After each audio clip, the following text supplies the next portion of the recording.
What's up, guys? Mike here, back with the Z-Man Show. I just had a chance to see The World Beyond Season 2 premiere. So a lot of you are probably wondering, is it as bad as the first season, especially the beginning of the first season?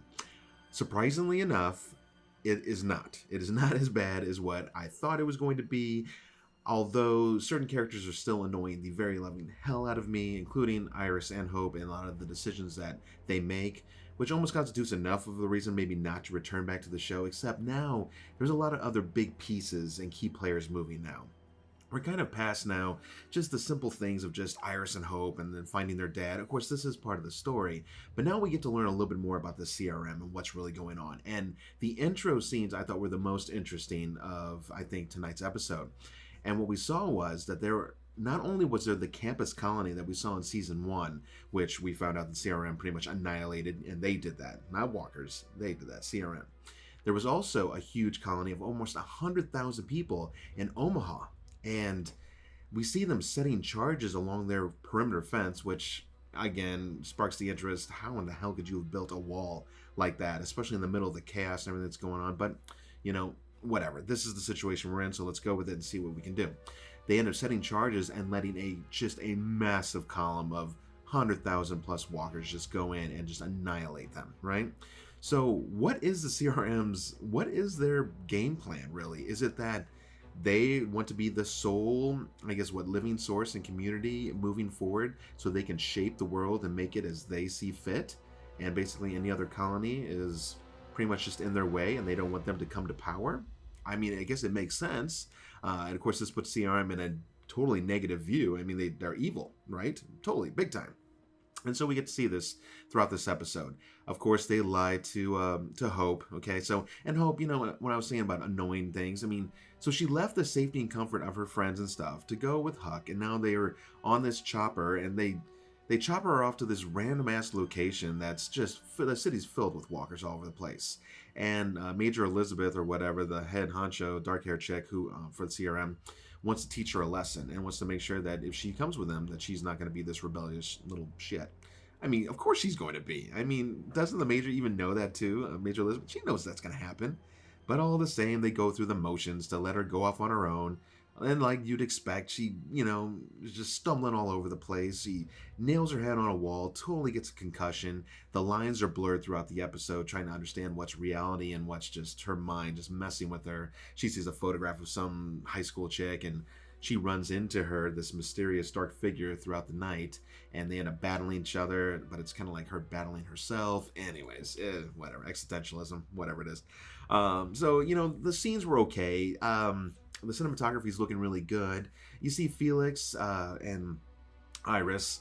They've met up with, remember Will. Will was the lover of Felix, okay? Anyways, whatever. And then they've gotten to this little perimeter colony. They call it the perimeter. This is a small little settlement. There's nothing to speak of. But apparently they clear the empties around the area, and they don't mess with the CRM, and the CRM doesn't mess with them. Again, I kind of even wonder why the CRM even needs them. They really don't, but whatever. They exist, and that's where Felix and Iris are hiding right now. Again, the story plot there is just like, but now, of course, they have this feeling like they want to go and try and, of course, still try and save Iris and Hope's dad, and now Hope too, because now she's gone as well. Here's the thing. So, towards the end of the episode, actually the very end of the episode, Iris, you can tell she's hurting and she's angry. She's very angry. And so much so that she decides to go out in the middle of the night, just got off into the woods, and she comes across a CRM sentry guard.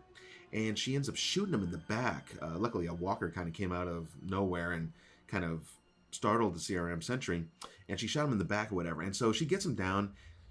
Amazingly, I don't know how she managed to do it, but she did manage to stab him and get him pretty, I mean, I guess because he was wounded, so I guess that gave her the leverage she needed. But she ends up killing him, and it was pretty cold-blooded. I mean, it doesn't make me like her character anymore, but at least I'm just like, man, I mean, this girl, she's now a murderer. She's now willing to kill, especially those who murdered her colony, because she knows what's up.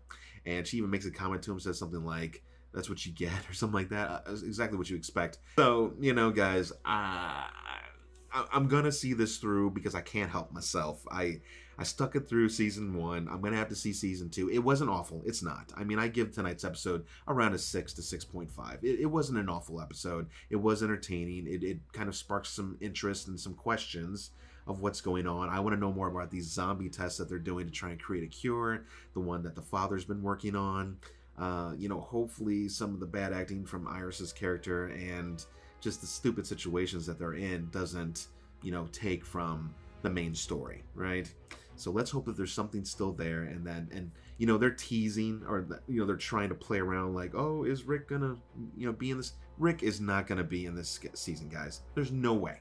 I'm calling it right now. So put me to the test and come back at the end of the season, see if I was right or wrong. But there's no way Andrew Lincoln's making an appearance on this show with a 4.2 on IMDb. I would, as an actor, I'd say there's no way. I may come back and put my last little bit in the last episode or two on The Walking Dead, your flagship show. There's no way I'm coming back to this little whatever, this monstrosity. It's just it's bad. It's so bad.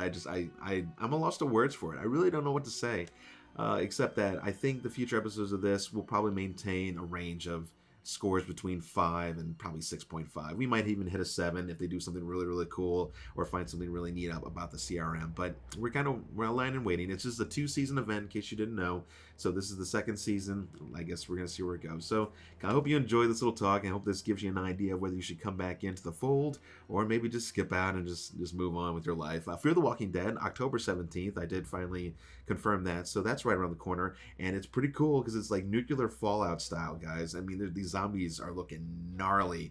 And I mean, it's a whole nother game changer. I mean, how do you survive, in a post-apocalyptic, nuclear fallout? And we're going to get to see, especially with zombies in play. So that could be pretty cool. I think you all should come back for that and definitely see if that show's worth keeping with. I can tell you right now, the last season we just got through was pretty damn awesome. It was fun. It was a good joyride. So anyways, I'm Mike with the Z-Man Show. I hope you enjoyed this content, and if you did, like and subscribe. Make sure to go out and check out The Walking Dead season 7. I just put that review out last night.